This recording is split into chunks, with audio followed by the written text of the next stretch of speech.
دیوبندیت کا مطلب کیا ہے؟ دیوبندی نظریہ کا معنی کیا ہے؟ دیوبندی منہج کا معنی کیا ہے؟ یعنی اگر یہ بات نہیں سمجھ آئے گی تو نقصان یہ ہوگا جب بھی دو علماء جو دیوبندی کہلواتے ہیں یا دیوبند کی طرف نسبت کرتے ہیں ان کا اختلاف ہوگا تو آپ کہیں گے دیوبند آپس میں لڑ پڑا ہے، یہ دیوبند کا اختلاف ہو گیا، دیوبند میں تو ٹکڑے ہو گئے۔ ایسا نہیں، یہ بات سمجھ لیں۔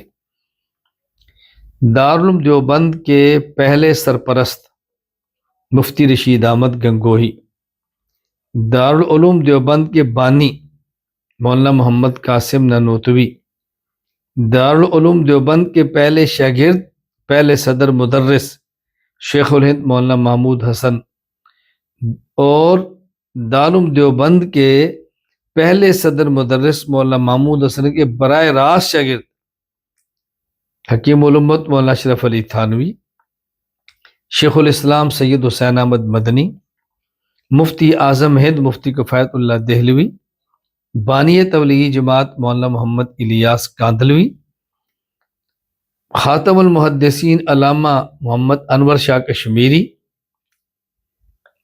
یہ چند ایک میں نے نام لیے ہیں جو حضرت کے بلا واسطہ براہ راست شاگرد تھے۔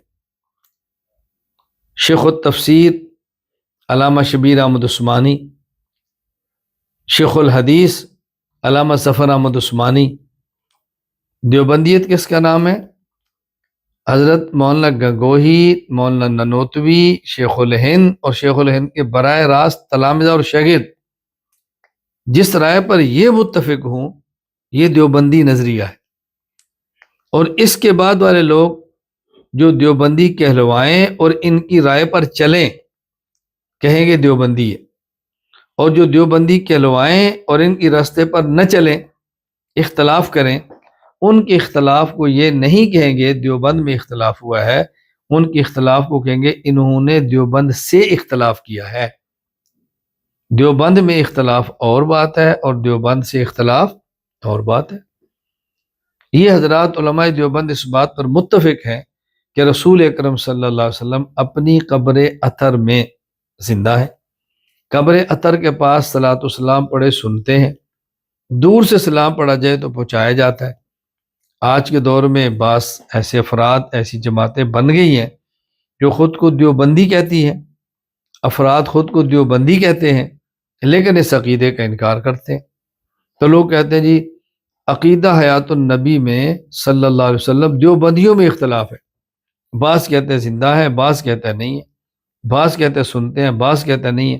میں کہتا ہوں بات سنو، عقیدہ حیات النبی صلی اللہ علیہ وسلم میں دیوبندیوں میں اختلاف نہیں ہے، بلکہ جو حیات کا انکار کرتا ہے ان کا دیوبندیوں سے اختلاف ہے۔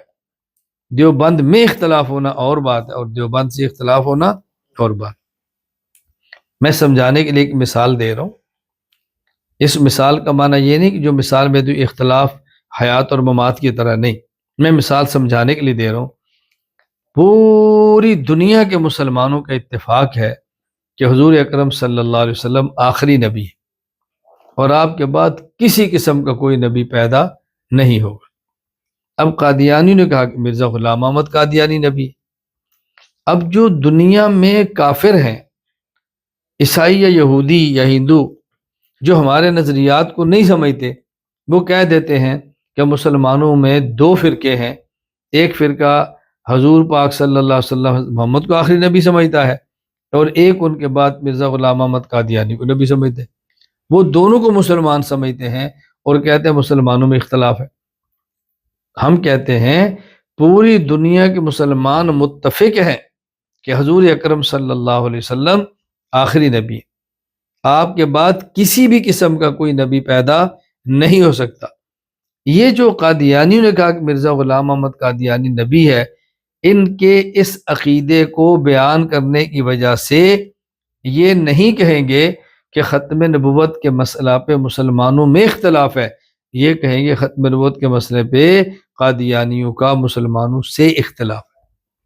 تو مسلمانوں میں اختلاف ہونا اور بات ہے اور مسلمانوں سے اختلاف ہونا اور بات ہے۔ دیوبندیوں میں اختلاف ہونا اور بات ہے اور دیوبندیوں سے اختلاف ہونا اور بات ہے۔ کتنی آسان سی بات۔